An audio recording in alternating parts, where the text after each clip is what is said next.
అపోస్తలుడైన పేతురు గారు రాసిన 2వ పత్రిక 1వ అధ్యాయము 6-7 వాక్యాలు. జ్ఞానమునందు ఆశా నిగ్రహమును, ఆశా నిగ్రహమునందు సహనమును, సహనమునందు భక్తిని, భక్తి యందు సహోదర ప్రేమను, సహోదర ప్రేమ యందు దయను అమర్చుకొనుడి. ప్రేమ గల తండ్రి, అల్పుడనై ఉన్న నన్ను మరుగుపరిచి నువ్వు మాట్లాడమని యేసు నామములో ప్రార్థిస్తున్నాము తండ్రి, ఆమేన్. నా ప్రియులారా, చదవబడిన వాక్య భాగంలో అపోస్తలుడైన పేతురు గారు ఒక అద్భుతమైన మాటను తెలియపరుస్తూ ఉన్నారు. అక్కడ చాలా విషయాలు ఉన్నాయి. అందులో ఒక మాట 7వ వాక్యంలో మొదటి పదం, అలాగనే చివరి పదం కలిపి చదువునానా? భక్తి యందు సహోదర ప్రేమను.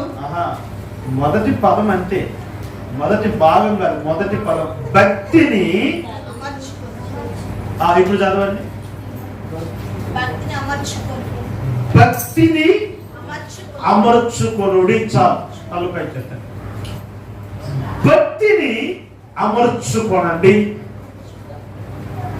ఈ దినము పరిశుద్ధాత్మదేవుడు మాట్లాడుతున్న మాటలు ఆర్థికంగా మీకు కట్లు డబ్బులు పడేది, కానీ ఆధ్యాత్మికంగా మిమ్మల్ని లోతైన అనుభవంలోనికి వాక్యం తీసుకువెళ్తాం. హల్లెలూయా. ఈ దినమున మీరు రిసీవ్ చేసుకుంటున్న విధానమును బట్టి, ఈ మాటలను బట్టి ఆత్మీయ జీవితంలో మీరు లోతైన అనుభవంలోకి నడవబోతున్నారు. సపోర్ట్ కొట్టి ప్రభుత్వం. హల్లెలూయా.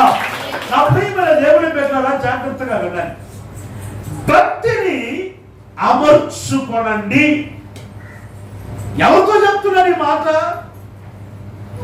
యేసుక్రీస్తు వారిని గుర్తెరగని వారితో చెప్తున్నారా? అన్యులతో చెప్తున్నారా? ఇంతకు ముందు ప్రభువు గురించి ఎరగని వారితో చెప్తున్నారా అంటే కాదు. యేసుక్రీస్తుని గురించి ఎరిగిన వారు, యేసుక్రీస్తు ప్రేమను రుచి చూచిన వారు, యేసుక్రీస్తు రక్తము చేత కడగబడిన వారు, యేసుక్రీస్తు సంఘములో చేర్చబడిన వారి యొద్దకు వెళ్ళి పేతురు ఏమన్నాడంటే, మీరు భక్తిని అమర్చుకోనండి. మీకు ఒక మాట చెప్తాను. అమర్చుకోనండి అన్న మాటను మన భాషలో చెప్పాలంటే, అది ఆ టేబుల్ ఉంది, ఆ టేబుల్ చూడండి. ఆ టేబుల్లో ఆ యాంప్లిఫైర్ కరెక్ట్ గా ఏం పేరమ్మా, ఆ టేబుల్లో ఆ యాంప్లిఫైర్ కరెక్ట్ గా అమర్చబడింది, కుదర్చబడ్డది. ఇప్పుడు కొన్ని నట్టులు, కొన్ని బోల్ట్లు ఉంటాయి. మనము వీటి కూడా బోల్ట్లలో ఇవి కూడా వేశారు బైకులకి, వాటికి. ఇప్పుడు 2 ఇంచు బోల్ట్ ఉందనుకోండి, ఆ 2 ఇంచు నట్టే కావాలి. అర్థమవుతుందా? నువ్వు 1 ఇంచు తీసుకొచ్చి బిగిస్తే అమర్చబడుతుందా? కుదురుతుందా? కుదరదు. దానికి తగిన నట్టు అది 2 ఇంచులు అంటే ఇది కూడా 2 ఇంచులే ఉండాలి. అదే అమర్చబడుతుంది. దాన్ని అంటారు అమర్చబడింది, కుదర్చబడింది అని అంటారు. మీకు ఇంకొక మాట చెప్తాను. ఆ పిల్లోడికి, ఈ పిల్లకి ఈడు జోడు బాగా, ఈ బాగా పెత్తనాలు, ఇట్లాంటి పెత్తనాలు ఈ ఏమి తక్కువ లేదు. స్తోత్రం కలుగును గాక. ఈ నెత్తరికి ఈడు జోడు బాగా కుదిరిందబ్బా. కొంతమంది అత్తలు చెబుతుంటే, ఎవరికి ఎక్కడో కానండి, నాకు మాత్రం కోడలు బాగా కుదిరిందండి, కుదర్చబడిందండి, లేకపోతే నేనేడ చేస్తానండి, కుదర్చబడిందని అంటున్నాను. కొంతమంది భార్యలు అంటుంటారు భర్తల్ని, ఎవరికి ఎక్కడో కానీ నాకేమో మంచి భర్త వచ్చిందని అంటారు. కొంతమంది భర్తలు అంటారు, నాకేమో బంగారు లాంటి భార్య దొరికిందని, కుదర్చబడిందయ్యా అని అంటారు. అంటే కొత్తగా అప్పటికప్పుడు వివాహమైన వాళ్ళు చూసి ఏమంటారంటే ఈడు చూడు బాగా కుదిరింది అని అంటారు. కొత్తగా అమర్చబడిన వారు. ఇప్పుడు ఒక కొత్త క్లాంప్ ఒక నట్టు వేస్తున్నామంటే, ఒక బోల్ట్ వేస్తున్నామంటే దానికి తగిన ఆ సైజుకి తగిన బోల్ట్ బాగా కుదిరిందని నేను అంటారు. నేను అంటాను 30 ఏళ్ళు 40 ఏళ్ళ నుండి భక్తి చేస్తున్న వారి దగ్గరికి వెళ్ళి పేతురు ఏమన్నాడంటే, మీరు భక్తిని అమర్చుకోనండి. భక్తిని అమర్చుకోవడం ఎవరైనా భక్తి చేస్తుంటే మేము ఇప్పటికిప్పుడు ప్రభుని నమ్ముకున్న వాళ్ళమా? ఇప్పటికిప్పుడు మేము క్రీస్తు రక్తం చేత కడగబడిన వారమా? ఇప్పటికిప్పుడు మేము రక్షణ పొందుకున్న వారమా? ఇప్పటికిప్పుడు మేము సంఘ సభ్యత్వంలో చేర్చబడ్డ వారు అనుకున్నావా? అసలు ఏమనుకున్నామా మనం చూసి ఇప్పటికిప్పుడు నేను వచ్చి మీరు భక్తిలో కుదర్చబడండి, భక్తిలో అమర్చబడండి అసలు ఎట్ట కనపడుతున్నా మేము? పేతురు అంటారు, మీరు భక్తి చేస్తున్నారు కానీ అసలైన సిసలైన భక్తిలో ఇంకా మీరు కుదర్చబడలేదు. భక్తి ఏమో చేస్తున్నారు. భక్తులు పలు రకాలు ఉన్నాయి. అన్ని భక్తులే స్తోత్రం చెప్పండి. ప్రార్థన చేసేది భక్తి ఎంట్రీ, మందిరానికి వచ్చేది భక్తి ఎంట్రీ, కానుకలు ఇచ్చేది భక్తి ఎంట్రీ, ఇలా పలు రకాలు ఉన్నాయి. అంటే ఇవన్నీ భక్తులు, ఇవన్నీ భక్తి కాదా అని మీరు అంటారేమో, దాన్ని నేను జవాబు చెప్తాను తర్వాత. ఇవన్నీ భక్తుల ఒక సూచనలే కానీ అవి భక్తి కాదు. దేవునికి స్తోత్రం కలుగును గాక. కొంచెం గట్టిగా చెప్పేసేయండి. నా ప్రియమైన దేవుడి బిడ్డలారా, జాగ్రత్తగా మీరు గమనించాలి. ప్రార్థన చేసేది, అందరూ చెప్పండి, ప్రార్థన చేసేది ఒక భక్తి అని అంటారు. ఈ ప్రార్థనలో కొంచెం వెరైటీ ప్రార్థనలు ఉన్నాయి. కొన్ని వెరైటీ ప్రార్థనలు చెప్తారు. ఏంటా వెరైటీ ప్రార్థన చెప్తారు. ఒక ఇద్దరు భక్తులు ఏం చేశారంటే, ఇద్దరు భక్తులు ప్రార్థన చేస్తున్నారు. ఏమని ప్రార్థన చేస్తున్నారు? దేవా, నువ్వు దిగి రావాలి, నాకు ఒక వరం ఇవ్వాలి, నువ్వు దిగి రావాలి, నాకు ఒక వరం ఇవ్వాలి అని ఇద్దరు ప్రార్థన చేస్తున్నారు. ఇద్దరు ప్రార్థన చేస్తుంటే వీళ్ళు గోడ కట్టుకోలేకుండా దేవుడు కూడా దిగి వచ్చేసాడు. దిగి వచ్చి వీడి దగ్గర అడిగాడంట, ఒరే ప్రార్థన చేస్తే నా ప్రియమైనటువంటి భక్తుడా, నీకు ఏ వరం కావాలో అడుగు అంట. వాడు కూడా పిలిచినట్టు నిన్ను అన్నాడు ఈడు దేవుడి దగ్గర. వాడు కూడా పిలిచిందే, నీ దగ్గర అయిపించుకుని వాడి కడికి పోవాలి, ముందు వాడి కడికి పోయినప్పు అన్నాడు. ప్రభు కూడా అడ్జస్ట్ అయిపోయి సరే వాడి దగ్గరికి వెళ్ళాడు. వెళ్ళి, నా ప్రియమైనటువంటి భక్తుడా, నువ్వు పిలిచావు కనుక వచ్చాను, నీకు ఏం వరం కావాలని అడిగాడు. వాడు చెప్పిండంట, వాడి కడికి వెళ్ళావా అన్నా. వెళ్ళాను. వాడు ఏమడిగిండు? వాడు మొదటి నిన్ను అడగమన్నాడు, నీకేం కావాలి అది అడగమన్నాడు. సరే ఇప్పుడు నువ్వు చెప్పు, నీకేం కావాలి. వీడు చెప్పిండంట, వాడి దగ్గరికి వెళ్ళి చెప్పు, వాడు ఏమడిగినా నాకు అది 2 అంతలు కావాలన్నమాట. వాడు ఏదడిగినా డబుల్ కావాలి నాకు. వాడు ఒక కారు అడిగితే నాకు 2 కార్లు కావాలి. సరే వీడు వాడు మళ్ళీ ఇప్పుడు దేవుడు వాడి దగ్గరికి వెళ్ళి, ఇదిగో వాడి దగ్గరికి వెళ్ళాను, సరే నీ సంగతి చెప్పు. వాడేమన్నాడు? వాడేమన్నంటే, నువ్వు ఏమడిగినా వాడికి డబ్బులు కావాలంట. అంటే వీడేమన్నాడంటే, అటైతే నాకు ఒక కన్ను తీసేయమన్నా. అంటే ఇప్పుడు వాడికి అంటే ఒక్క కన్ను పట్టుకుని నేను బతుకుతా. వాడు ఇది భక్తే, ఇది కూడా భక్తే, ఇది ప్రార్థనే. అంటే దీన్ని కూడా భక్తి అంటున్నారు. మందిరంలో ఆరాధన జరుగుతున్న ఆరాధనకు రాకుండా టీవీ ముందు కూర్చు శుభవార్త,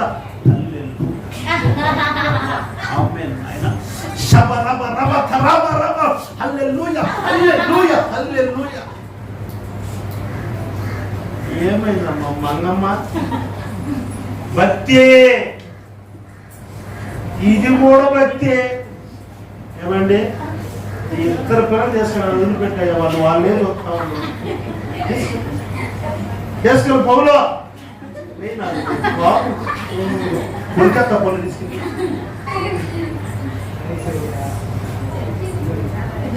ఈ పిల్లలు ఇద్దరు అందరు చేతులు కాళ్ళు కట్టేసి ఒక స్లాబ్ కానీ పైన వేసేసి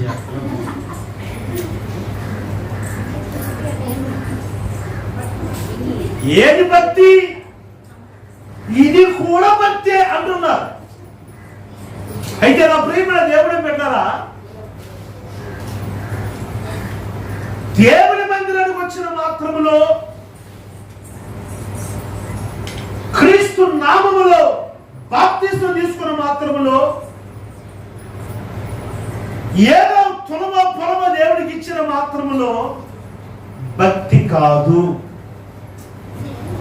అందుకే పేతురు అన్నాడు, మీరు భక్తిని మీరు అమర్చుకోనండి, భక్తిని మీరు కుదుర్చండి. ఫస్ట్ ఇంతకాలం అయిన తర్వాత కూడా ఇంకా కుదుర్చు. అవును, మీరు భక్తి చేస్తున్నారు కానీ ఇంకా ఆ భక్తి మీరు అమర్చబడట్లేదు, కుదర్చబడట్లేదు ఆ భక్తి.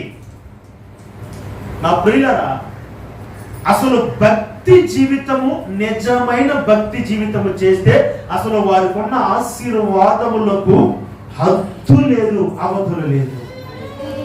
అయితే ఈ దినము చాలా మంది అసలైన భక్తి చేయట్లేదు, నిజమైన భక్తి చేయలేకనే ఈ దినమున చాలా మంది నష్టపోతున్నారు, చాలా మంది శాపాన్ని అనుభవిస్తున్నారు. కానీ నిజమైన భక్తి, అసలైన భక్తి కానీ మనము చేయగలిగితే ఆ అసలైన భక్తిలో, నిజమైన భక్తిలో మనము పొందుకుంటున్న ఆశీర్వాదములకు హద్దు లేదు, అవధులు లేవు.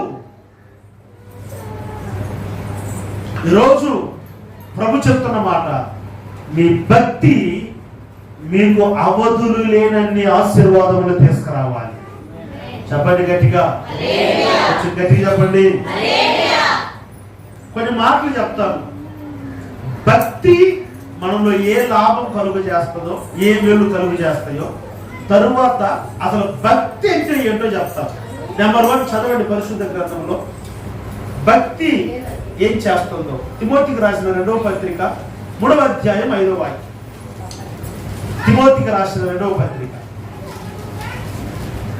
పైకి భక్తి గల వారి వలె ఉండి, భక్తిగా వారి వలె ఉండి దాని శక్తిని ఆశ్రయించిన వారినై ఉందురు, దాని శక్తిని ఆశ్రయించని వారినై ఉందురు. పైకి భక్తి గల వారి వలె ఉండి భక్తిలోని శక్తిని ఆశ్రయించని వారై ఉన్నారు. తలపై చెప్తారు. ఇప్పుడు ఈ వాక్యం ఏం తెలియపరుస్తుందంటే, భక్తి కలిగిన వారికి దేవుని శక్తి దొరుకుతుంది. ఎవరి శక్తి దొరుకుతుందంటే అది ఎవరి శక్తి?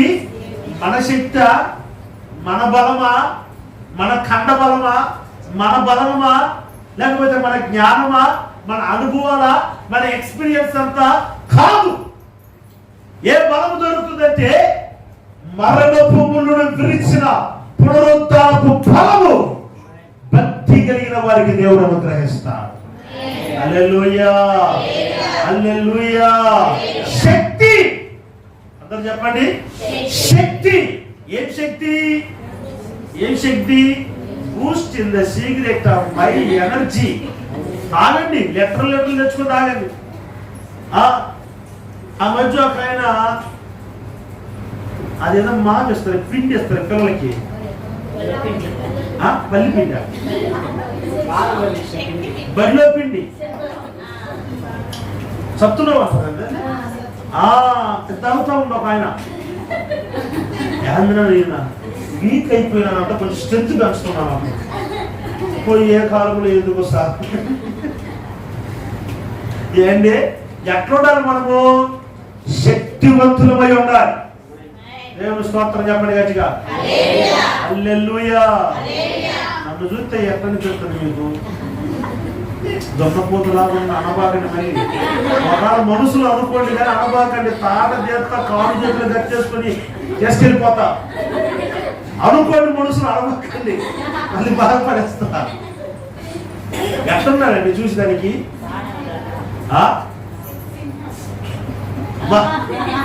దేవుని స్తోత్రం. ఒక్కొక్కరు పెట్టండి, ఒక్కొక్క పేరు పెట్టండి. బలహీనుడుగా ఉన్నానా, బలవంతుడు కనపడుతున్నా? నేను మీకు వాక్యం చెప్పేవాడిని ఈ కరువు కాలంలో దెబ్బతినే టీవీ జబ్బులాగా లింగి లింగి లింగం అన్నట్టుగా నేను వాక్యం కూడా చెప్పలేకుండా ప్రేమైనటువంటి దేవుడు కదా వర్షిపోతుంది అన్నాను అనుకో, మీరు చెప్తారు ఈ పాస్టరే ఎట్లా వీకు ఉండే, ఈ పాస్టరే పోయేటట్టు ఎనకాడికి పోతే మనము అది ఎట్లా ఉండాలి, మనము శక్తి కలిగి ఉండాలి. ప్రియుడా, నీ ఆత్మ వర్ధిల్లుచున్న ప్రకారం నీవు అన్ని విషయములలోనూ వర్ధిల్లాలి. అన్ని విషయంలో వర్ధిల్లాలి. ఆత్మ వర్ధిల్లుతున్న ప్రకారము అన్ని విషయంలో ఆర్థికంగా కానీ, ఆరోగ్యపరంగా కానీ, ఆత్మీయంగా కానీ, ఆధ్యాత్మికంగా మనము వర్ధిల్లుతుండాలి. నేను వచ్చి దేవుడిని ఆశీర్వదిస్తాడు అని నేను చెప్పానంటే ఆ మాట నువ్వు నమ్ముతావు. నేను ఆకలి చచ్చిపోయేవాడిలాగా లింగ్ లింగ్ లింగ్ మంట తిరుగుతా, మాసిపోయిన బట్టలు వేసుకుని, చిరిగిపోయిన బట్టలు వేసుకునేసి అడ్రస్ తెలియనోడుగా వచ్చి దేవుడిని ఆశీర్వదిస్తానని నేను చెప్తే ఒప్పుకుంటారు మీరు? ఆ దేవుడు మమ్మల్ని ఆశీర్వదించేదానికి ముందు నిన్ను ఆశీర్వదించమనయ్యా పీటర్ గారు అని అందరూ మొదట నిన్ను ఆశీర్వదిస్తే, అది నేను అప్పటికప్పుడు చెప్పేది ఏంటంటే, మొదట మనలో ఏమైతే ఉంటుందో అది ప్రజల్లోకి ట్రాన్స్ఫర్ అవుతుంది అంతే. నేను ఆశీర్వదించబడితేనే మీరు ఆశీర్వదించబడతారు. నేను శక్తి కలిగి ఉంటేనే మీరు శక్తి కలిగి ఉంటారు. నా ప్రియమైన దేవుని బిడ్డలారా, మీ భక్తి మీకు ఏం కలుగ చేస్తుందంటే శక్తిని కలుగజేయాలి. మనము శక్తిహీనులు ఉండకూడదు, బలహీనులు ఉండకూడదు, బలముడిగిన వారుగా ఉండకూడదు. మనం ఎలాంటి వారు ఉండాలంటే భక్తి కలిగిన వారు, శక్తి పొందుకున్న వారి వలె ఉండాలి. హల్లెలూయా, హల్లెలూయా. ఒకటి భక్తికి శక్తి. భక్తి కలిగిన వారికి దేవుడు శక్తిని అనుగ్రహిస్తాడు. రెండో మాట, తిమోతికి రాసిన మొదటి పత్రిక 6వ అధ్యాయం 6వ వాక్యం. సంతుష్టి సహితమైన దైవ భక్తి, సంతుష్టి సహితమైన దేవుని భక్తి గొప్ప లాభ సాధనమై ఉన్నది. ఒకటి శక్తి, క్షమించండి, ఒకటి భక్తి శక్తిని అనుగ్రహిస్తుంది. రెండు, భక్తి గొప్ప లాభములను అనుగ్రహిస్తుంది. స్తోత్రం చెప్పండి గట్టిగా. హల్లెలూయా. లాభం లాభం లాభం లాభం లాభం. ఈరోజు లాభం లేకుండా ఎవరన్నా ఏమన్నా పని చేస్తున్నారండి? ఎవరు ఏ పని చేయాలన్నా ఏముండాలి? ఒకరు వ్యాపారం చేస్తున్నారు, వ్యాపారంలో ఏముండాలి? ఉద్యోగం చేస్తున్నారు, ఉద్యోగంలో ఏముండాలి?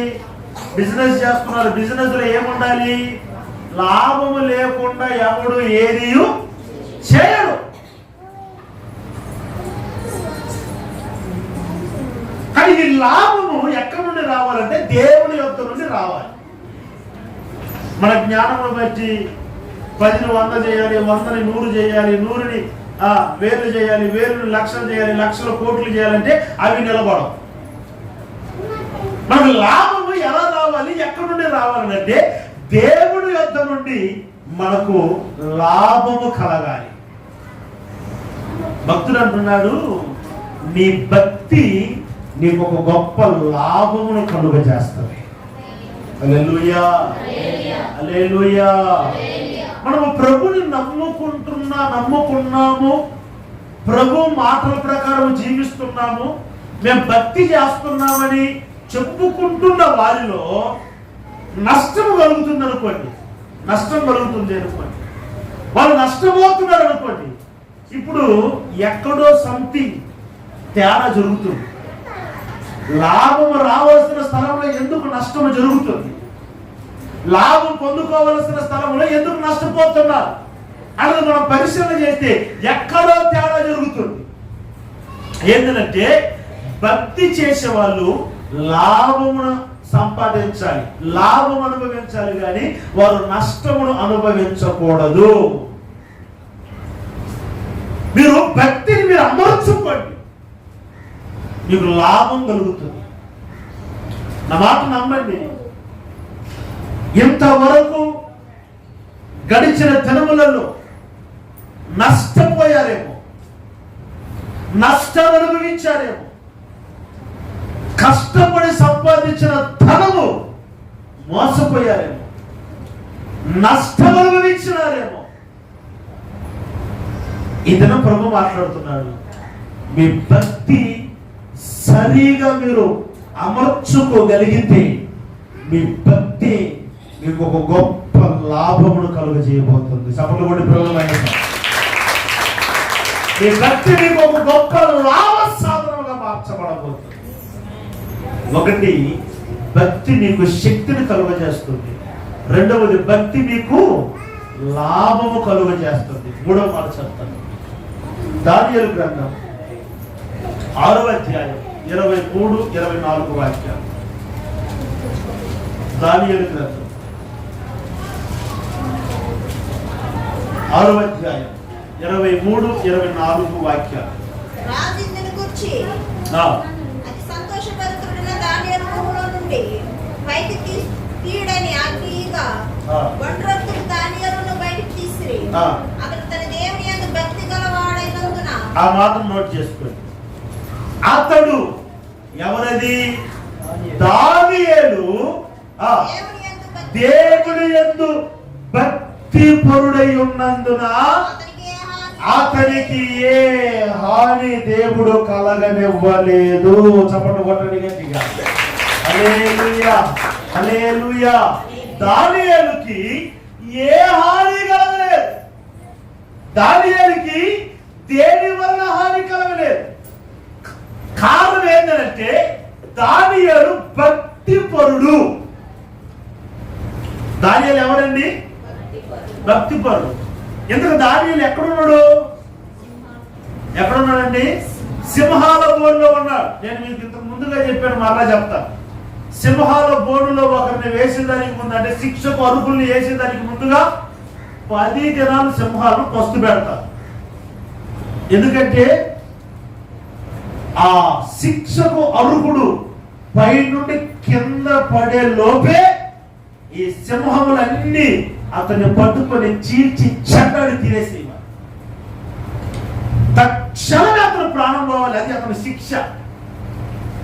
అతను పై నుండి సరిగా భూమి మీద కూడా పడకూడదు. అంతకు ముందే ఆకలికి సింహాలు ఎగిరి పట్టుకునేసి పైన అతను ప్రాణం పోవాలి. ఇది ఆ శిక్ష. 10 రోజులు సింహాన్ని పస్తు పెడతారు. మిమ్మల్ని 10 రోజులు పస్తు పెడితే మీకు ఎక్కడ అసలు మీరే సింహాల్లా తయారు. 10 రోజులు కానీ అన్నం పెట్టలేదు అనుకో ఊరుకుంటామండి. కిషోర్ అన్నాడు, ఊరుకుంటావా? 10 రోజులు పురుషోత్తం అన్నా ఉండవు కాదు. నువ్వు 10 రోజులు ఒక రోజు ఉంటారా? అసలు మనుషులే సింహాలుగా మారిపోతాయి. సింహాలు ఎక్కడ మారుతాయి అంటే ఎంత ఆక్రోశంగా ఉన్న సింహాలు దానియేలు జోలికి వెళ్ళలేదు.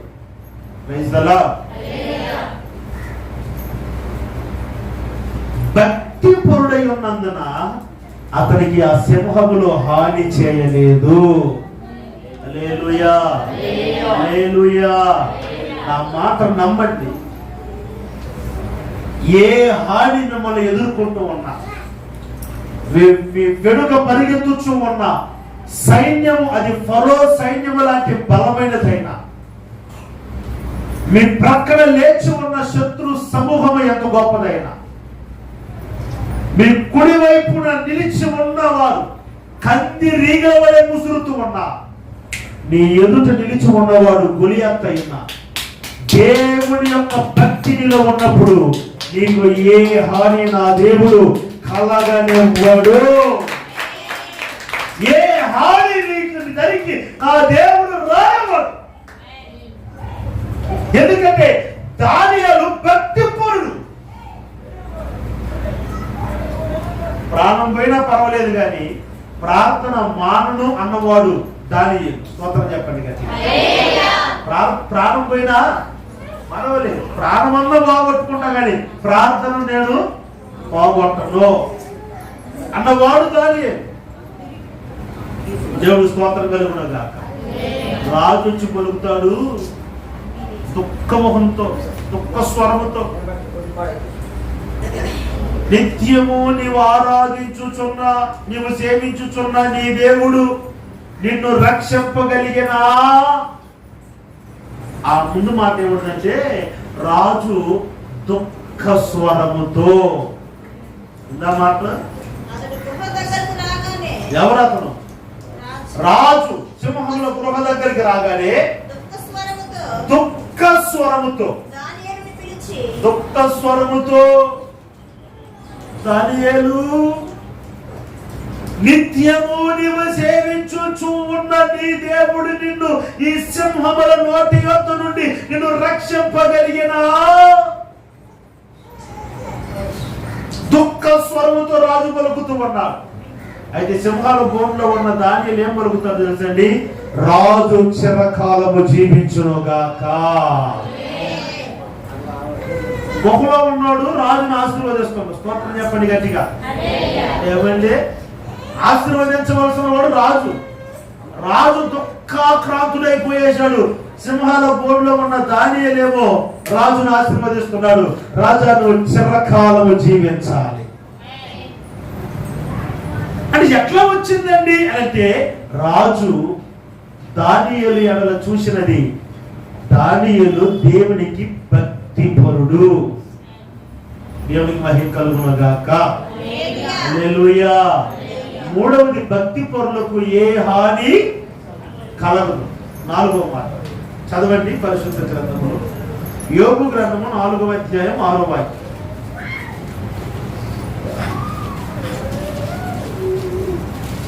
యోబు గ్రంథం 4వ అధ్యాయం 6వ వాక్యం. రైట్. 4వదిగా ఒక సహోదరుడు మరొక స్నేహితుడు అంటున్నాడు, నీ భక్తి నీకు ధైర్యమును పుట్టింపదా. 4వ మాట, భక్తిని బట్టి మనకు ఏంటయ్యా మేలు కలుగుతుందనంటే భక్తి నీకు ధైర్యమును పుట్టించాలి. దేవుని స్తోత్రం చెప్పండి గట్టిగా. హల్లెలూయా. మనము ఉపదేశమేమో బాగానే చేస్తాం కానీ మనకు కూడా వాడు ఉండడు. ఎవడాడు? భయము అన్న అపవాది మనలో కూడా ఉన్నాడు. అందుకే అప్పుడప్పుడు చెప్తుంటాను నేను ఏంటంటే భయము మన జీవితం యొక్క నాశనం యొక్క ఆరంభము అని అంటారు. మన జీవితంలో మనం నాశనం అయ్యేదానికి ఆరంభం పెట్టు భయం. అపవాది ఉపయోగించే ఆయుధము భయం. మీరు గమనించండి, కరోనా టైంలో కూడా కరోనా వచ్చి చచ్చిపోయిన వారి కంటే కరోనా వస్తుందేమో అని భయపడి చచ్చిపోయిన వారి సంఖ్య ఎక్కువ. అవునా కాదండి? స్తోత్రం చెప్పండి గట్టిగా. హల్లెలూయా. పక్కన వాళ్ళని చూసి భయపడవాకని చెప్పు. చెప్పండి గట్టిగా చెప్పండి. మీరు భయపడకుండా చెప్పండి. పక్కన వాళ్ళు మీరు భయపడకుండా చెప్పండి. చెప్పండి గట్టిగా.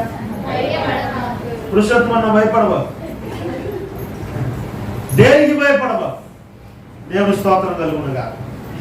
ఒక ఆయన అంటే వాక్యం చెప్తా ఉండంట, భయపడకూడదు. దేనికి భయపడకూడదు? ఎవరు భయపడకూడదు? అపవాది వచ్చిన కాళ్ళ కింద తొక్కేస్తా నేను, భయపడకూడదు అన్నాను. సరే ఇట్లా అందరికాడ చెప్పి అందరికి ధైర్యం చెప్పి పోతుంటే సమాధుల తోట ఎదురైందా. సమాధుల తోట వస్తే సమాధి మీద ఒకడు కూర్చొని బీడి తాగుతాను. ఈయనొచ్చేసి ఏంది ఈయన కూర్చున్నావా అంటే నాతో నీకేం పని లేదు సార్, నేను వారాదంటే ఈడు చెప్ప ఏం భయం చెప్ప, ఏం ప్రాబ్లం ఏది, ఏం భయం నీకు అంటే వాడికి ఏం తెలియకుండా ఏం లేదు లోపల ఒక్క పోస్తు చెమటకుంటే పైకి వచ్చినాను కాసేపు.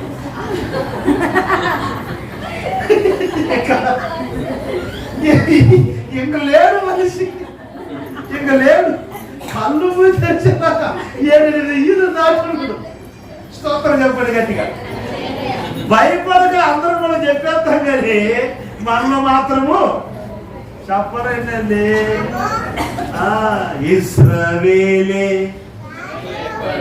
భయపడాదే, நானே உன் தேவன் வழியும் சத்தியமும் ஜீவனும்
నీ భక్తి నీకు ధైర్యమును పుట్టించాలి.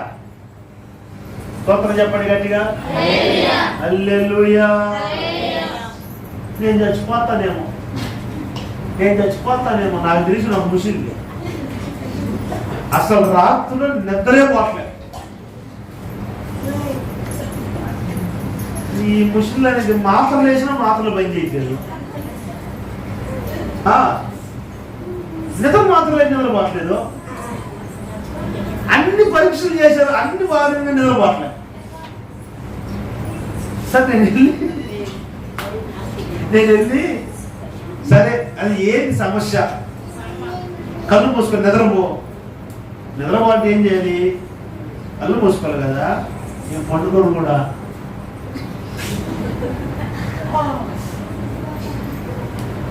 అసలు కళ్ళు మూయట్లేదు. అసలు ఏందమ్మా నీ సమస్య అడిగితే కళ్ళు మూతి మళ్ళీ తెల్లారి తురుతురు లేదు అని భయం. అంటే నిద్రలోనే దేవుడు స్తోత్రం చెప్పండి గట్టిగా. ఏమమ్మా నీ ప్రార్థన నిన్ను భద్రపరుస్తుందన్న ధైర్యం లేదా? Hello mic testing. ప్రవీణ కదా ప్రవీణనే కదా. నీ ప్రార్థన నిన్ను బలపరుస్తుందన్న ధైర్యం లేదా? నీ భక్తి నీకు ధైర్యమును పుట్టించాలి. దేవుని స్తోత్రం చెప్పండి గట్టిగా. హల్లెలూయా. మీ భక్తిని మీరు సరిగా అమర్చుకోగలిగితే, ఆ భక్తి నిజమైనదైతే, మీ భక్తి మీ జీవితంలో ఒక గొప్ప ధైర్యమును మీకు కలుగజేస్తుంది. హల్లెలూయా. హల్లెలూయా. చిన్నదానికి పెద్దదానికి భయపడరు. భయపడవలసిన దానికి మనం భయపడట్లేదు, కానీ భయపడకూడని విషయాల కొరకు మనం ఎక్కువగా భయపడుతున్నాం. అది బాధ కాదు. ప్రక్కనున్న దొంగ అంటాడు, నీవు నేనైతే ఈ శిక్షకు పాత్రను, అయితే ఆయన ఏ తప్పిదము లేని నీతిమంతుడు ఆయన. నీవు ఇప్పుడైనా దేవునికి భయపడవా అన్నారు. అంటే మనం దేనికి భయపడాలంటే దేవునికి భయపడాలి. దేనికి భయపడకూడదంటే దయ్యానికి భయపడకూడదు. కానీ మన భక్తి అంత రివర్స్. అపవాది వారికి ఏమో భయపడతాం, దేవునికి చెప్పలేదండి. దేవునికి నేను చిన్న మాట చెప్తాను. మనుషులందరూ స్తోత్రం చెప్పండి గట్టిగా. పరలోకానికి వెళ్ళి గట్టిగా చెప్పండి. చేతులెత్తి చెప్పండి. రెండు చేతులెత్తి చెప్పండి. ఒకరోజు ఒక తల్లి గారికి దురాత్మ బయట ఉన్నది. దురాత్మ బయట ఉంటే ఒక పాస్టర్ గారు వచ్చి ప్రార్థన చేసుకున్నాడు. ప్రార్థన చేసిన దురాత్మ పోవట్లేదు. సరే మొత్తం మీద నాకు ఫోన్ చేశారు, నేను కూడా వెళ్ళా. మీరు నమ్మండి, ఆ దురాత్మ ఎట్లుందా, ఆ దురాత్మ పెట్టిన అట్లుంది. ఇంటికి పీక్కొని అట్లుంది. ఈ పాస్టర్ గారికి నిలబడుకోండి, నిజం నిలబడుకోండు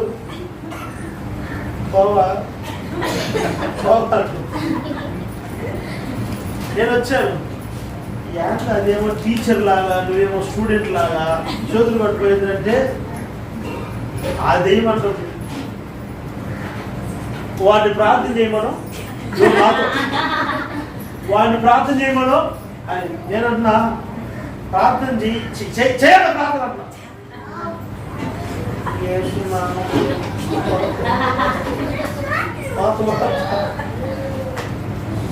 జరిగిన విషయం ఏంటంటే అది ఏం చెప్పిందంట, ఈయన ప్రార్థన చేసిన రాగానే యేసు నామములో పోవాలి అనడం.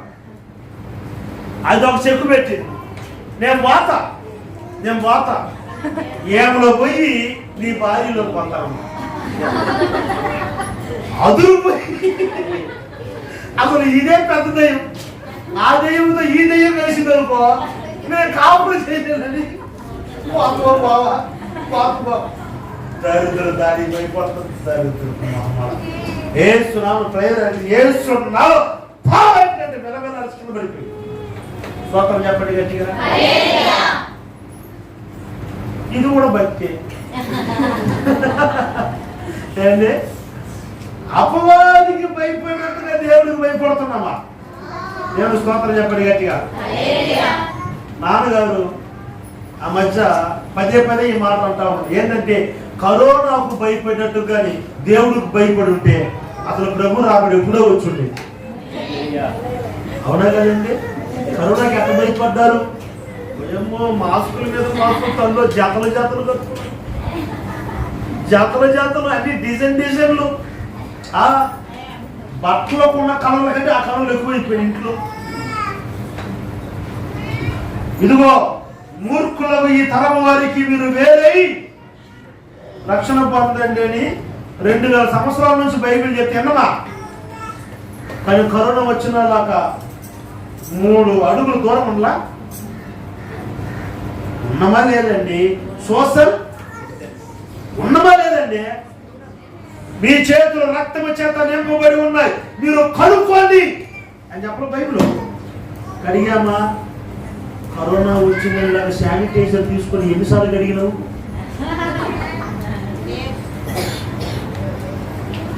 విస్తారమైన మాటలలో దోషం ఉండక మారదు అని మాటలు తగ్గించుకొని నోటికి చెక్కం పెట్టండి అని బైబిల్ చెప్పింది. ఎన్నమా ఎన్లా. కానీ కరోనా వచ్చిందని ఎలాక ఎత్తామా లేదా? అందుకే నాన్నగారు అంటారు, కరోనాకు భయపడినంతగా యేసు ప్రభుకు భయపడండి ఈ ఎరిగి ప్రభు అక్కడ ఎత్తబడేవాళ్ళ కదా. దేవుడికి మహిమ కలుగునగా. మనం భయపడకూడదు. ఏ అపవాది శక్తుల సమూహమైనా సరే ధైర్యం కలిగి ఉండాలి. ఎప్పుడు వస్తుంది ఆ ధైర్యం అంటే భక్తి కలిగిన వారికి ధైర్యం కలుగుతుంది. స్తోత్రం చెప్పండి గట్టిగా. మీ భక్తిని మీరు అమర్చుకోనండి. మీ భక్తి నిజమైన భక్తి ఉండాలి. భక్తి చేస్తున్నామంటే చేస్తున్నామన్నది కాదు భక్తి. అందరూ మందిరానికి వెళుతున్నారు, మేము కూడా వెళుతున్నాం అన్నది కాదు భక్తి. అందరూ ప్రార్థిస్తున్నారు, మేము కూడా ప్రార్థిస్తున్నాం అన్నది కాదు భక్తి. అందరూ ఎట్టుకులు గట్టము పెంచుకునేసి యాత్రలు పోయి దేవుడికి ఇచ్చొస్తున్నారు, ఇది ఒక భక్తి కాబట్టి మేము కూడా చేస్తున్నాము, అది ఒక భక్తి అనకూడదు. అది కాదు భక్తి. అందుకే కొన్ని సంవత్సరాలు భక్తి చేస్తున్న వారిని చూసి పేతురు అన్నారు, మీ భక్తిని మీరు అమర్చుకోనండి. ఇదేంటయ్యా? భక్తిలో అడుగుపెట్టి క్రైస్తవంలో అడుగుపెట్టి 30 ఏళ్ళు 40 ఏళ్ళు అయిన తర్వాత ఇప్పుడు వచ్చి భక్తిని అమర్చుకొని అంటున్నావు. ఏందయ్యా అని అంటే ఇంకా భక్తి అమర్చబడలేదు, ఇక స్థిరపరచబడట్లేదు, ఇక కుదుర్చపరచబడట్లేదు. అందుకే ప్రభు అంటున్నాడు, ఈ దినము మీ భక్తిని మీరు అమర్చుకోనండి. నిజమైన భక్తి మీ జీవితంలో ఉంటే ఈ 4 ఆశీర్వాదాలు: 1 శక్తిని పొందుతారు, 2 లాభం పొందుతారు, 3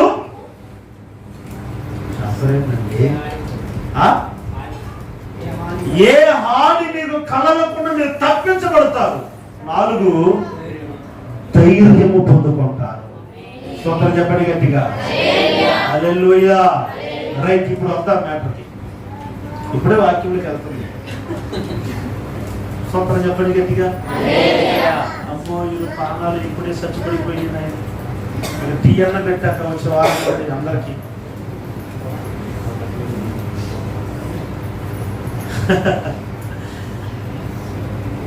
భక్తిని మీరు అమర్చుకుంటే ఈ 4 ఆశీర్వాదాలు. కానీ ఏది భక్తి? ఏంటి భక్తి అంటే ఏంటి? దేన్ని భక్తి అని అంటారు? దేన్ని భక్తి అంటారు? గుండు కొట్టించుకోవడం భక్తి అంటారా? గుణదలకి వెళ్ళడం భక్తి అంటారా? నాగపట్నానికి వెళ్ళటం భక్తి అంటారా? ఇంకా ఏదేది భక్తి? దేవుని భక్తి పెట్టడం భక్తి అంటారా? పాటలు పాడటం భక్తి అంటారా? ఏది భక్తి? చదవండి పరిశుద్ధ గ్రంథంలో యాకోబు పత్రిక 1వ అధ్యాయం 27వ వాక్యం. తండ్రి అయిన దేవుని ఎదుట పవిత్రమును నిష్కలంకమునైన భక్తి ఏదనగా దిక్కులేని పిల్లలను విధవరాండ్లను వారి ఇబ్బందులలో పరామర్శించుటయు. నువ్వు నాకు కనెక్ట్ అయ్యి ఒక పూటకి ఆ సబ్జెక్ట్ మాత్రం చదువు కరెక్ట్ గా. ఇహలోక మాలిన్యము తనకు అంటకుండా తను కాపాడు. వచ్చిన లైన్ వచ్చింది. సపర్లు కొట్టండి గట్టిగా. ఇట్లా చదివే వాళ్ళు లేకపోతే ప్యూకులాట్ అయిపోయింది, అడిగిపోయినా. అన్ని చదువుతున్నా కన్ఫ్యూజ్ అయిపోతారు సబ్జెక్టు. మనకు కావాలన్న మాట మాత్రం కావాలి. కొంచెం కింద చదువు అంటే బేస్ మట్టానికి పోతాం, కొంచెం పైకి పోరా అంటే టాప్కి పోతాం. మనకు కావాలన్న వాక్యం చదవం. Okay, very good. చదువున్నాను. తండ్రి అయిన దేవుని ఎదుట ఏమన్నా పెట్టి కొంచెం బలం పెంచండి.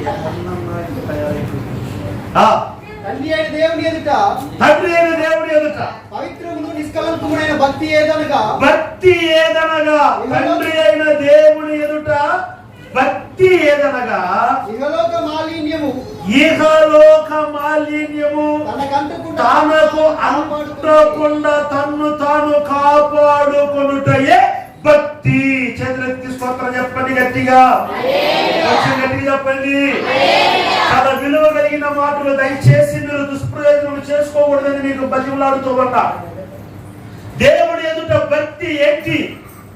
ఏది దేవుడి దృష్టిలో భక్తి? ఏది? ఎంతవరకు నేను చెప్పినవన్నీ దేవుడి దృష్టిలో భక్తి కాదు. ఇవన్నీ భక్తికి సాదృశ్యం, ఒక సపోర్ట్. ఇవన్నీ పాటలు పాడటం ఒక సపోర్ట్, ప్రార్థించడం ఒక సపోర్ట్, బాప్తిజం తీసుకోవడం, మారు మనసు ఎన్నో ఒక సపోర్టే. కానీ అసలైన భక్తి దేవుడి దృష్టిలో ఏంటి అంటే మీరు ఈ లోక మాలిన్యమును మీకు అంటకుండా మిమ్మల్ని మీరు కాపాడుకొనుటయే భక్తి. తమిళ్లో చాలా బాగుంటది అన్నమాట. பிதாவாகிய தேவனுக்கு முன்பாக அது பிதாவாகிய தேவனுக்கு முன்பாக மாசில்லாத சுத்தமான பக்தியா இருக்கிறது. மாசில்லாத சுத்தமான பக்தியா இருக்கிறது. అంతే కదా. అది చెప్పి నేను అనుకున్నా చదువు. చదువు. అది పైన కింద ఉంటుంది. చదువు. திக்கற்ற பிள்ளைகளுக்கு விதவைகளை பாடுகிற உபத்திரவத்திலே அவர்களை விசாரிக்கிறபடி உலகத்தில் கரைப்படாத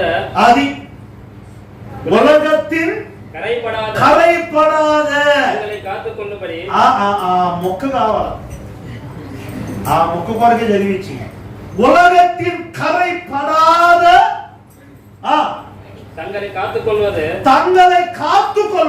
பிதாவாகிய தேவனுக்கு முன்பதாக மாசில்லாத பக்தியா இருக்கிறது. ఏంటమ్మా ఏం అర్థం కలగదు చెప్తా తెలుగులో. మళ్ళీ ప్రపంచంలో లోకములో ఉన్న మరొక మురికి మనకు అంటకుండా మనలను మనము భద్రపరుచుకోవటమే భక్తి. ఏంటి భక్తి? ఏదండి భక్తి? గొప్పల్లో పోయిందా నలుగురులో నారాయణ అంటమా? ఏమండి సొసైటీలో ఉన్నాము కాబట్టి సొసైటీలో ఇట్లా ఉంటేనే మనకు కూడా విలువ కాబట్టి మనం ఇట్లా ఉండాలండి అంటాం భక్తి. వాడు మాట్లాడాడు కనుక నేను కూడా మాట్లాడతాను అంటాం భక్తి. అప్పుడేందండి ఏది భక్తి? లోకములో ఉన్న మరక లేకపోతే లోకములో ఉన్న మురికి మనకు అంటకుండా మనలను మనము భద్రపరుచుకోవాలి. అంటే అర్థము పరిశుద్ధంగా మనలను మనము కాచుకోవాలి. ఆ మాట చదవని మరొక మాట చూపిస్తాను. తెస్సలోనికలో ఉన్న సంఘానికి అపోస్తలుడైన పౌలు రాసిన మొదటి పత్రిక 4వ అధ్యాయము 5వ వాక్యం.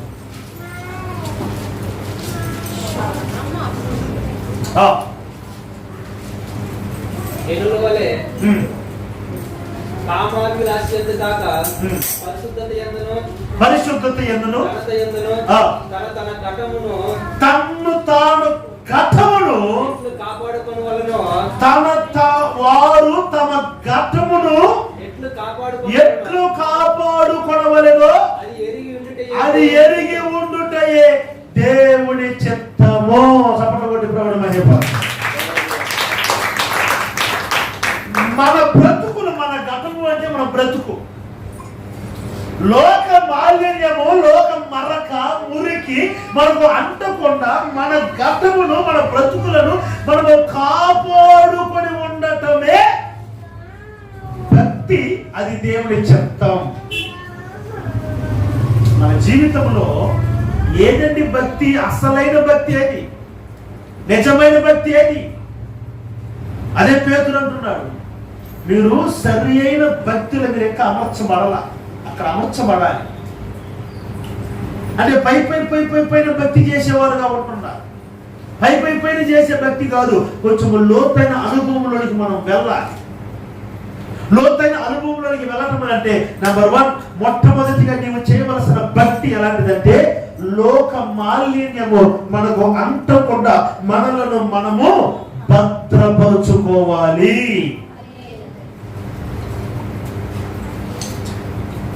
తెల్ల వస్త్రాలు కదండి, అవునా కదా? నన్ను వెళ్ళి ఆ బజార్లో కూర్చుంటాను. కింద కూర్చుంటాను. అసలు ఈ తులసి పెట్టండి రా నాయనల్లారా, తులసి పెట్టండి రా నాయనలు బతిమిలాడా. కొన్ని నిజాలకు చెప్పాలి. తులసి పెట్టారా?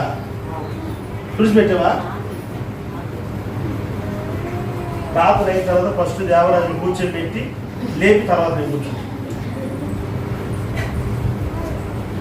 ఎక్కడ పడితే అక్కడ కూర్చుంటాను నేను. ఎందుకని?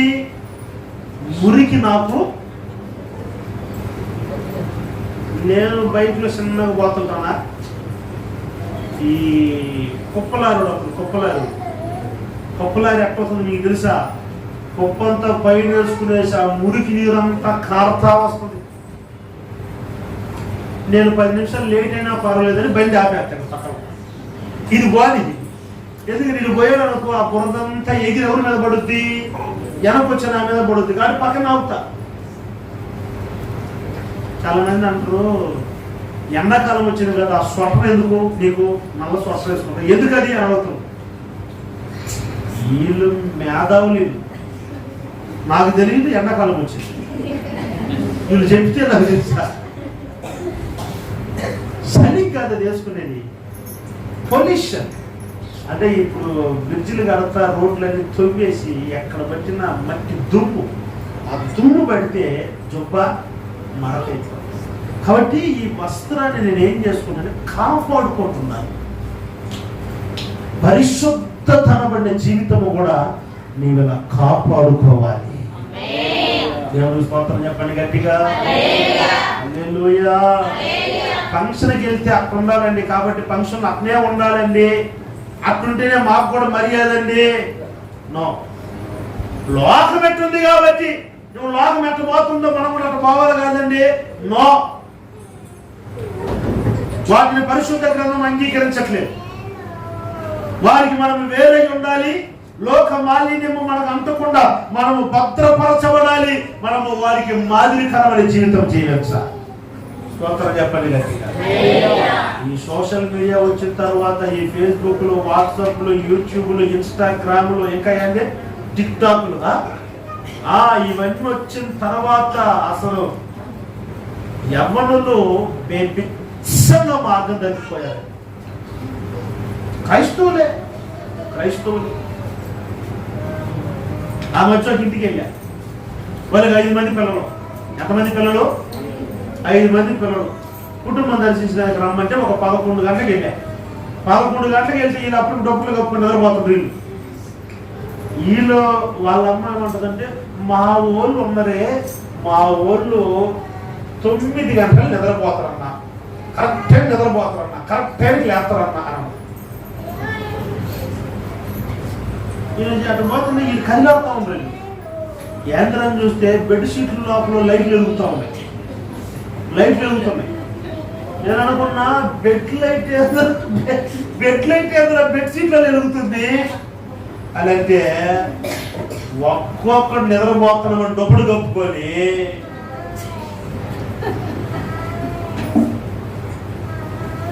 అమ్మాయికులు తల్లిదండ్రులు ఏం చేస్తారు పాపం? బెడ్షీట్ల లోపల బెడ్ లైట్ వెలుగుతుంది.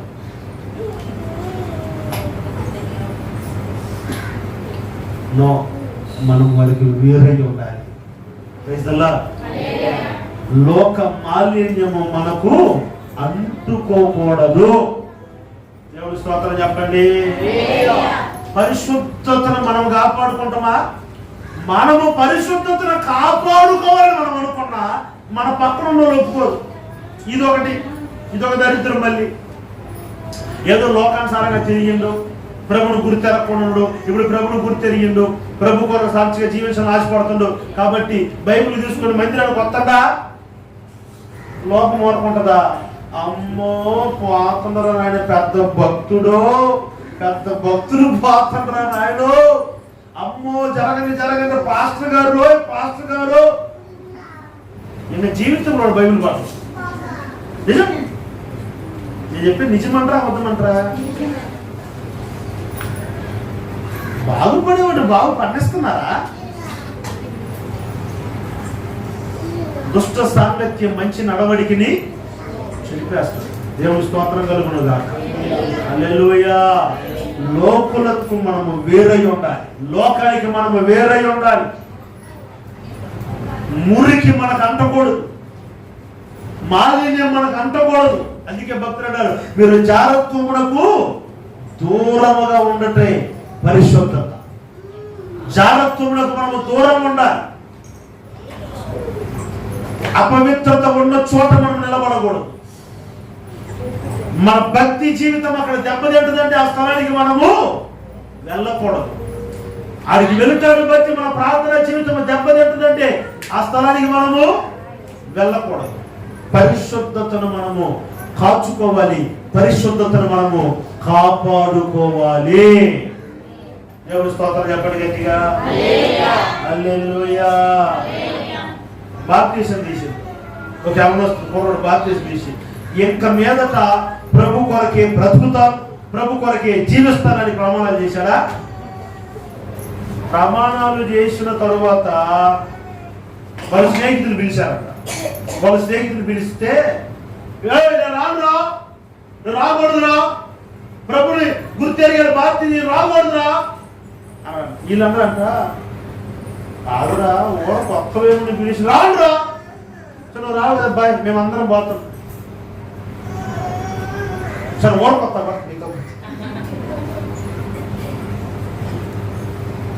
రానన్నావు కదా.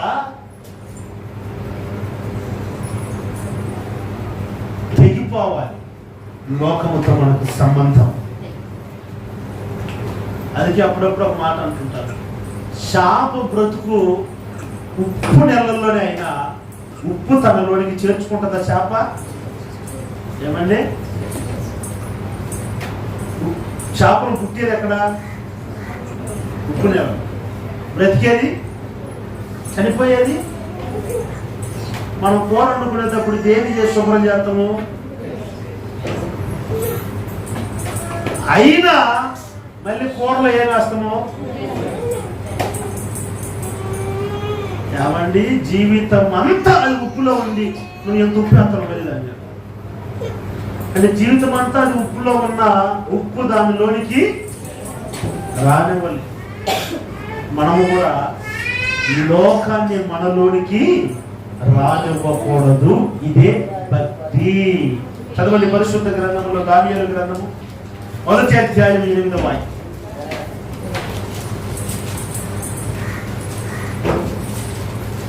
దానియేలు గ్రంథం 1వ అధ్యాయం 8వ వాక్యం. రాజు భుజించు భోజనమును పానం చేయు ద్రాక్షరసమును పుచ్చుకొని తను అపవిత్రపరచుకోకూడదని దానియేలు ఉద్దేశించి, ఏమని? దానియేలు రాజు తిను భోజనమును భుజించి నన్ను నేను అపవిత్రపరచుకొనకూడదు అని దానియేలు ఉద్దేశించాడు. మీరు గమనించండి, దానియేలు తినే విషయంలో కూడా అపవిత్రతకు దూరంగానే ఉన్నాడు. స్తోత్రం చెప్పండి గట్టిగా. పరిశుద్ధమైన భక్తులు అని చెప్పాలంటే ఈ జాబితాలో 2 ఉంటారు. 1 యోసేపు, 2 దానియేలు. గుర్తుంచుకోండి. రారా, ఎవరు లేరు ఇంట్లో, నేను చెప్పే మాటగా నీ వింటే రాజు తర్వాత నువ్వే రాజు. వజ్రాలు కావాలా, వైడూర్యాలు కావాలా, డబ్బు కావాలా, బంగారం కావాలా, ఏం కావాలి నీకు? రాని చెప్పేది చెయ్యి. ఎవరు? పోతీఫరు భార్య. ఎవరు లేరు.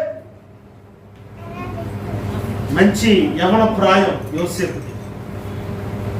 యోసేపు ఒక మాట అంటాడు, ఏంటంటే నా దేవునికి విరోధంగా ఈ పాపం నేను ఎలా చేయగలుగుతాను? సపోర్ట్ కొట్టండి గట్టిగా. ఆదికాండం 39వ అధ్యాయం 9వ వాక్యం. ఆదికాండం 39.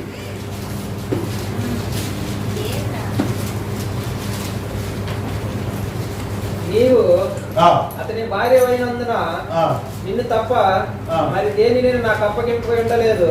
కాబట్టి నేనెట్లు ఇంత ఘోరమైన దుష్కార్యం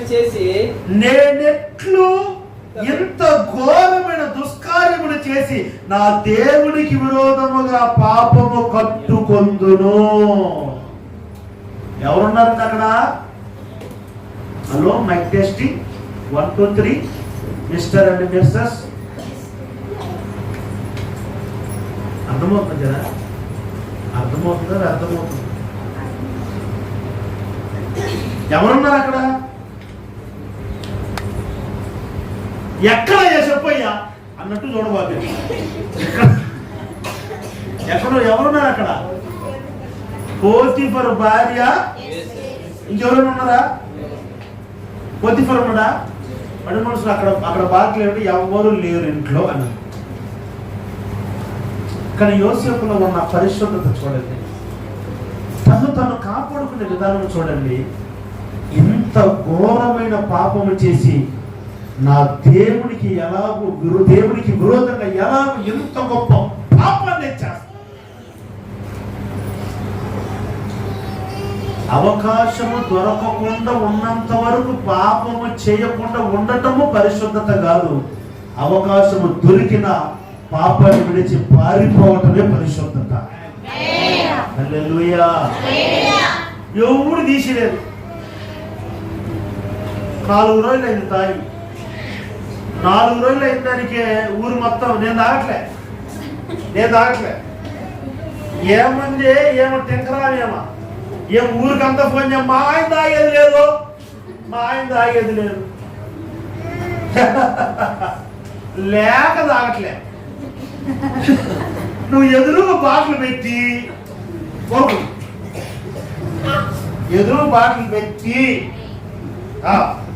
ఓడుకుండు. అప్పుడు ఆయన అది వద్దంటే అప్పుడు మారు మనసు పొందాడు. అర్థమైందే లేదండి. డబ్బు లేదు కాబట్టి నేను తాగట్లేదు. నిజంగా మారు మనసు అంటారు. అది మారారంటారా? దేవుని స్తోత్రం కలుగునుగా. హల్లెలూయా. మేము తాగము, కానీ మాకై మేము తాగం. వాళ్ళు పోషిస్తే ఇది పరిశుద్ధత అంటారా? నాకు పోసి మనం అవుతాను నేను చెప్పలేదండి. కుర్తికి మీదికి కత్తి వచ్చినా పొరపాటున దేవునికి ఆయాసకరమైన కార్యము నాలో జరగనివ్వను. హల్లెలూయా. జరగకూడదు. ఎందుకనంటే మనము పరిశుద్ధమైన భక్తి చేయాలి. భక్తి అంటే ఏంటి? అవకాశము దొరకకుండాన్నంత వరకు పాపం చేయకుండా ఉంటాం పరిశుద్ధత. అది భక్తి. లేకపోతే అవకాశంలో దొరికిన దాన్ని విడిచి పారిపోవటం భక్తి. దానియేలుకి రాజు తినే భోజనము సిద్ధపరిచి భుజించమన్నారు. దానిలో అంటాడు, ఇది తిని నన్ను నేను అపవిత్రపరచుకోవడం. ఎదుగుని పెట్టారు. యోసేపుని పోతిఫరు భార్య చూస్తుంది. ఎవరు లేదు. దాన్ని విడిచి పారిపోయాడు యోసేపు. ఇది పరిశుద్ధత. ఏదండి భక్తి? మీ భక్తిని మీరు అమర్చుకోండి. ఏదో భక్తి. దేని భక్తి అంటారనంటే లోక మాలిన్యము మనకు అంతకుండా మనల్ని మనం భద్రపరుచుకొని పరిశుద్ధతను కాచుకోవటమే భక్తి. దేవునికి స్తోత్రం చెప్పండి గట్టిగా. హల్లెలూయా. రెండవ మాట చెప్తాను, చదవండి పరిశుద్ధ గ్రంథంలో. ఎఫెసీ పత్రిక 4వ అధ్యాయము 24వ వాక్యం. నీతియు యథార్థమైన భక్తి గలవారై అది దేవుని ముందు పదం తీసేసి ఇప్పుడు యథార్థమైన భక్తి అది అంతే. అంతే కట్ చేయాలంతే. ఇప్పుడు చెప్పేది ఏమిరా నాయన, సబ్జెక్టులు నిలబడాలి. ఫస్ట్ సబ్జెక్టులో వాక్యం తీయాలి. ఏంటమ్మా అప్పుడే పోతుంది, ఇంకా వాక్యం అయిపోలేదు.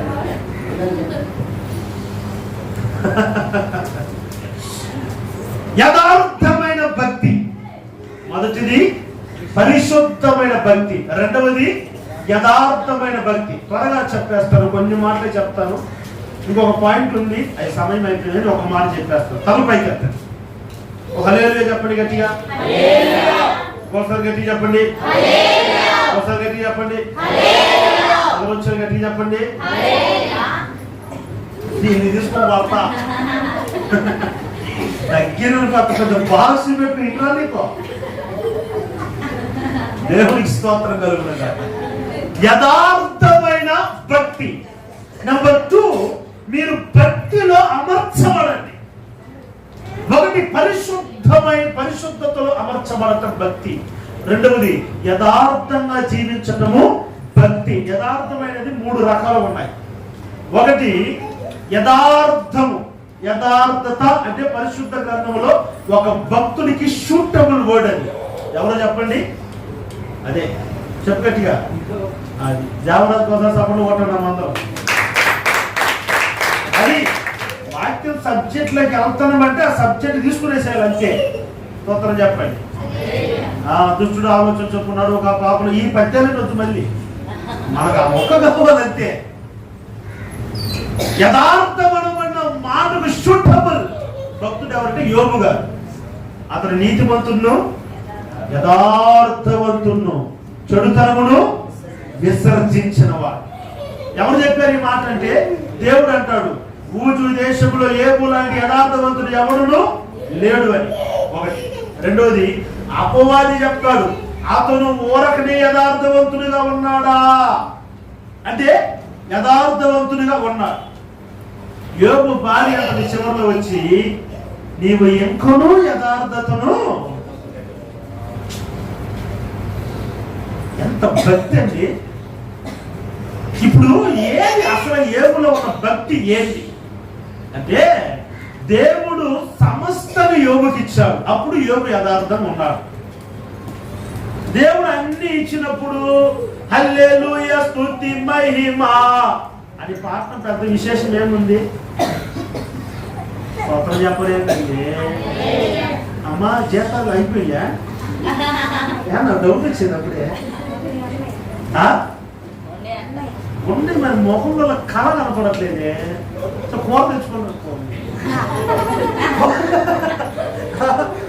ఏ కూర తెచ్చుకోవడం లేదా?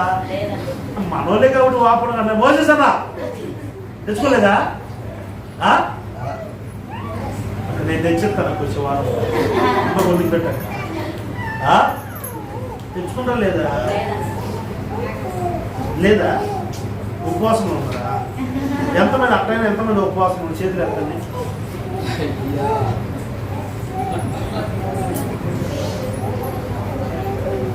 ఉపవాసంలో ఉన్నామని చేతులు ఎత్తిన వాళ్ళు కొంచెం బాగా ఉన్నారు, కానీ మిగతా వాళ్ళు సచికి పడిపోయింది.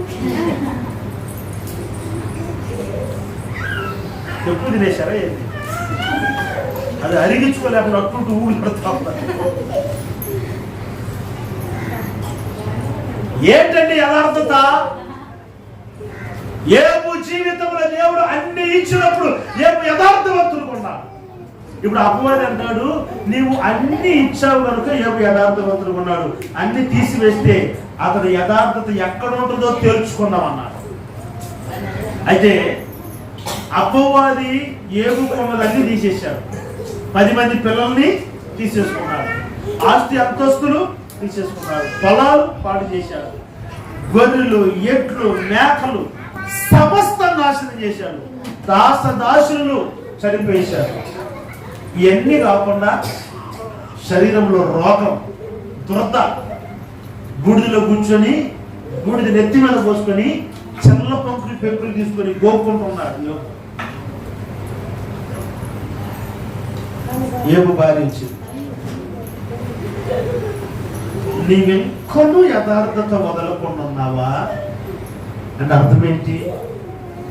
అప్పుడు దేవుడు అన్ని మనకి ఇచ్చాడు, అప్పుడు యథార్థతకున్నావు, అది బాగానే ఉంది. అన్ని దేవుడు మనకి ఇచ్చినప్పుడు మనం దేవుడు యథార్థతగా ఉండటం మంచిదే అండి.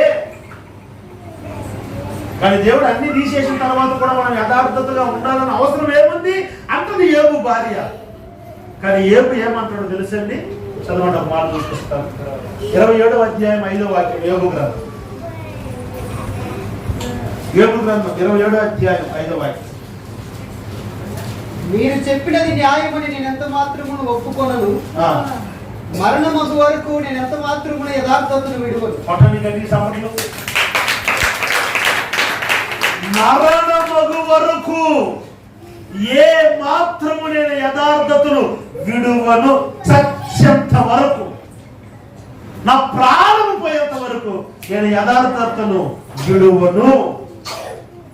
ఏది యథార్థత అంటే, దేవుడు మనకు అన్ని ఇచ్చినప్పుడు మనం ప్రభుని ఆరాధించడం యథార్థత కాదు, మనకు అన్ని మేలులు జరిగినప్పుడు ప్రభుకి యథార్థతగా ఉండటం కాదు. కానీ మన జీవితంలో ఏది జరిగినా జరగకపోయినా, ప్రభు ఏది ఇచ్చినా ఇవ్వకపోయినా, నవ్వైనా ఏడుపైనా, సంతోషమైన దుఃఖమైన, మరణమైన జీవమైన, మనము దేవునికి యథార్థంగా ఉండాలి. ఇది ఒక రకమైన యథార్థత. రెండవ రకమైన యథార్థత ఏంటో తెలుసండి? మనుషుల కొరకు భక్తి చేయకూడదు. తెలుసు,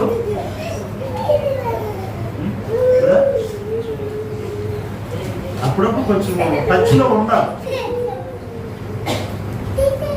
ఎవరి కొరకు భక్తి చేయకూడదు? ఎవరి కొరకు చేయకూడదు?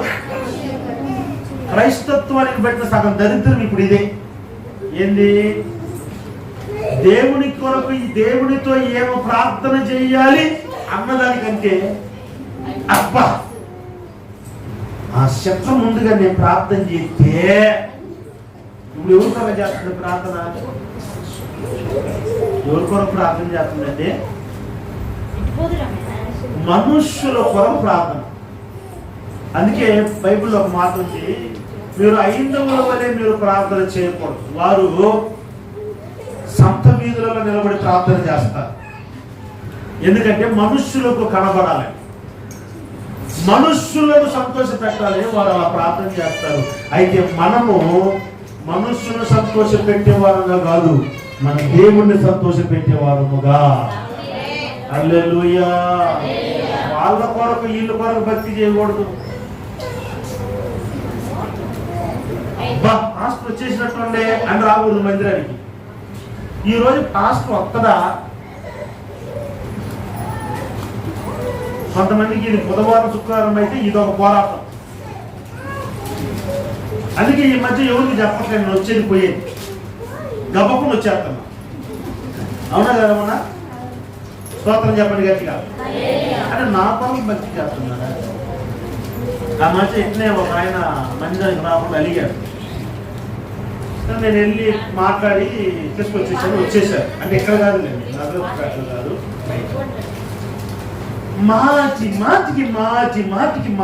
మాటికి ఇదిగో దయానిధి కొరకు వచ్చిన, దయానిధి మొహం చూసి వచ్చిన, దయానిధి మొహం చూసి వచ్చిన, దయానిధి మొహం చూసి వచ్చిన. నాకు ఎక్కింది. నా మొహం చూసి నువ్వు రాతున్నాయినా? నా కొరకు వస్తున్నావా? నువ్వు దేవుడి మందిరానికి వస్తే నువ్వు బాగుపడతావు, దేవుడి మందిరములో నువ్వు ప్రార్థిస్తే నువ్వు ఆశీర్వదించబడతావు.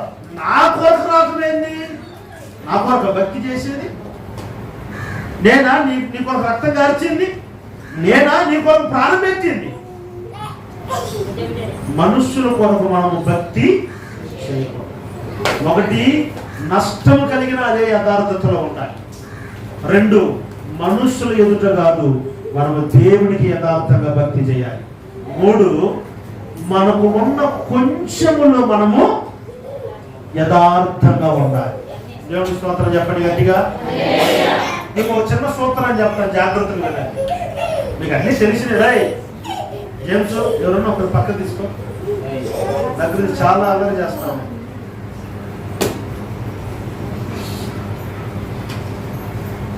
రై ఆడుకునేస్తాను మరి రై.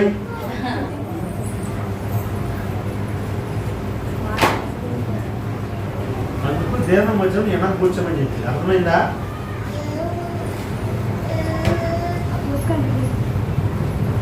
ఏం చెప్తున్నా? సూత్రమే అంతా సూత్రమే.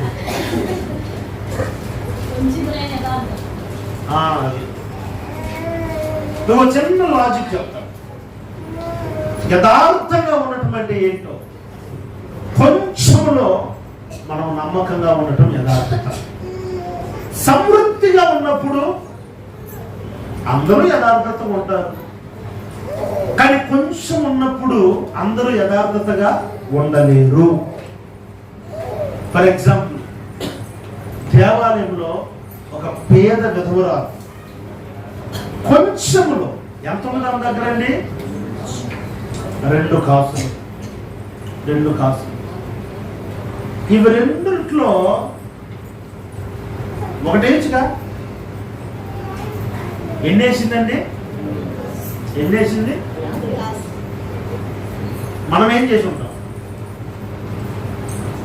2 కాసులు ఉన్నాయండి. మీకు అర్థమైందని చెప్తాను. 200 రూపాయలు ఉంది, కాను కేసులకు వచ్చాం. మనం ఏం చేస్తాం? కానుక ఎంత వేస్తాము? ఏంటంటే అట్ట విచిత్రంగా చూస్తారు. ఎంత వేస్తాం కానుక? 100 వేస్తాం. 100 దాచిపెట్టు. ఇది ప్రాక్టికల్ కదా. అయితే ఈ విధవరాలు ఏం చేసి తెలుసండి?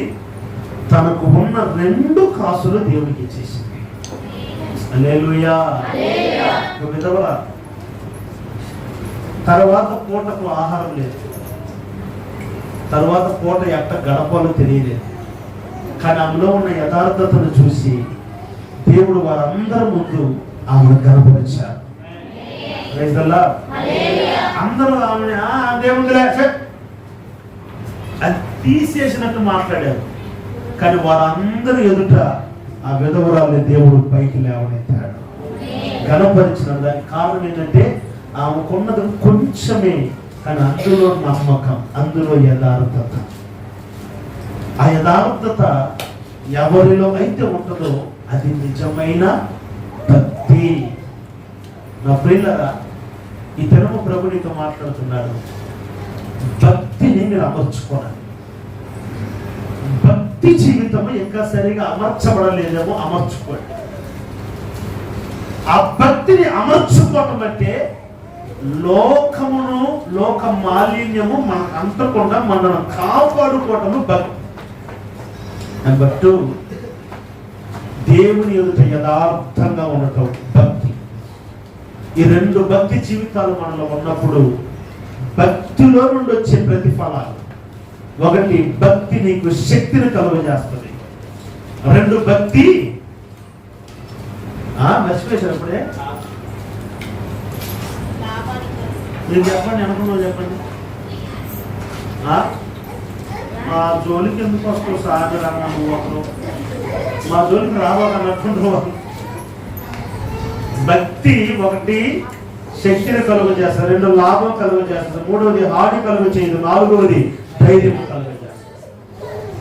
అయితే ఈ 2 భక్తి, ఈ 2 విషయాలు, 1 పరిశుద్ధత, 2వది యథార్థత, ఇవి 2 ఉన్నప్పుడు ఈ 4 ఆశీర్వాదాలు మనం పొందుకోగలుగుతాం. అటు కృప దేవుడు 50 మందికి అనుగ్రహించును గాక. ఒకరించండి, ప్రార్థన చేసు.